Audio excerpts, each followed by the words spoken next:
I'm Bob Clark. I know that there's a blurb about me on your table there. Valerie and I have lived here for 32 years. We've been heavily involved in this community since then, from youth league football and soccer at the Y, basketball. I remember I was on the board here for this pool for several years at a time when we were begging for money, literally, just like you are now. Never end. And I'll tell you why they have that slide out there. It's because I got on the one that used to be there. And they said, goodness gracious, get that guy off there, let's get a new slide, because I was a little too big for it.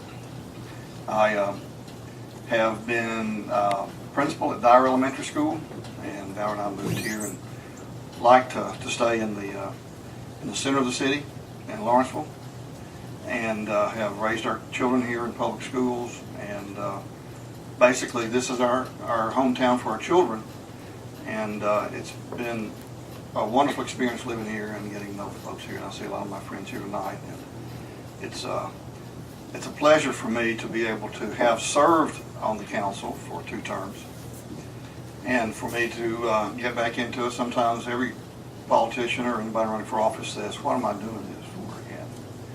But the reasons are that I have no motive other than to simply make this a better place to live. I think I did that when I was in office before. But let me tell you about my vision. I think it's important for people to be able to choose. I would like for this city to be a city of choice. Think about the things that make you turn over your money or move or go to school, raise children. It's things that you like, things that you see that are going to give you comfort and security and pleasure in life. And so that's what I want to see, not only for just the residents that are here who need safe neighborhoods, who live with people that take care of their homes, and who are good neighbors to one of themselves, who look after each other, and live in homes that they can be proud of. I also want to make sure that the people who come here to do business are those that pay good wages, that are well capitalized, that are people who intend to stay here and contribute, not just as a businessman, but contribute in other ways, such as volunteering, etc., churches or whatever. And of course, the other thing is customers. You have to have folks who want to come here to spend their money, which makes us a better city all around. From entertainment, a variety of places to go to church, places for food, for shopping. It's important not only just the retail commercial space, but also we have places who situate in our city that pay, they're well run, they care for their employees, they pay well, and they're also good commercial citizens. So that's my vision for this city. You all got blurbs about each of us, so I'm not going to go back over and repeat that. What I do find interesting is I was listening to your financial outlook for the HOA. I'm a residential real estate broker. I will sell over 60 homes this year to single-family residentials on my own. I am in and out of neighborhoods all the time throughout the city and throughout the county, and I hear it more often than not. What can we do to protect our property values? We've got these foreclosures, we've got these vacant houses, we've got these banks that aren't responding to us with these overgrown lawns, these boarded up windows, these vacant properties. I actively work with all of the major lenders. I typically keep $30,000 or $40,000 on the street at any given time, mowing grass, boarding windows, painting shutters, replacing garages, because I know when I bring a buyer through this neighborhood, the first thing they see is the subdivision entrance. And I love your subdivision entrance because it always reflects the holidays. And they start to feel from that entrance all the way back through the neighborhood if this is a life they want to participate in. If they see the entrance and it's clean and it's well maintained, and that's one of the things I always have to write on my bank appraisal reports, pride of ownership. And as I drive through the neighborhood and the lawns are maintained, I start to be able to convince the homeowner this is where we want to live. I chose to move to Lawrenceville for that same reason. I bought in Camden Square.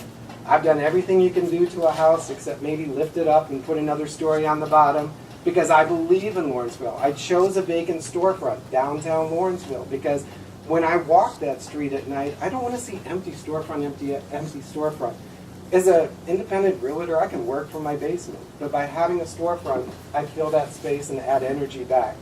So what my vision is, we have to really start in our neighborhoods. We have to work with our neighborhood HOAs, give them the tools that they need to be able to bring their property values in compliance, whether it's working directly with realtors or banks or through county code enforcements or city code enforcements, and make sure that we stabilize the neighborhoods so that new people that are being brought in for those same businesses say, you know what, I don't only want to work here, I want to live here, and I want to start to enjoy Lawrenceville like the rest of us have. You know, I kind of share the same vision as Eric there. I've been able to speak with him the past couple of days, and I agree. You know, Lawrenceville is a great place, and I decided to move into this community 2 years ago. Off Jackson Street, I bought a property, and my first time stepping into the Lawrenceville Square, it felt like home. And from there, just super excited about what I was seeing going on in Lawrenceville, I decided that I want to keep investing in properties. So right now I'm buying a second one off Jackson Street too, because I really believe in the neighborhood. And walking through the neighborhood, and you know, I as you read in the paper, I'm in the entertainment industry, and I have people come in from all over the U.S. to come and work with me. I bring them through the square, and they're like, this place is amazing. And they look and they're like, well, why are all these storefronts empty? I don't understand. This is such a great place. And so what I like to see is bring some small businesses and, you know, really work with small businesses. I understand in this economy, small businesses have been taking a hitting. So anything we can do to try to help them, to get them in these storefronts, that'll bring in higher paying businesses that have the money there, that can pay full price for these storefronts and drive up the property values. It kind of makes everybody win. And then, you know, the other side that Lawrenceville's been doing a great job of is bringing the arts back into the community. The arts are really important, and it's been proven throughout history that whenever you bring arts into a community, the economy and the whole area it really thrives. So I'd like to see that continue and going on a whole different level and get more people into these areas to really drive this forward. And, you know, I love Lawrenceville, and, you know, I hope that you guys will listen to me. I know I'm new to this whole thing, so never had to make a political speech before, so it's a little weird, not gonna lie, but I'm here and I'm doing it, so you know, I just really appreciate you listening to me, and I'll do my best, because like I said, I'm in business for myself, and I know what it's like when the money's not there, and to really tighten up the budgets and spend as least as possible to make the most out of it. So thank you so much.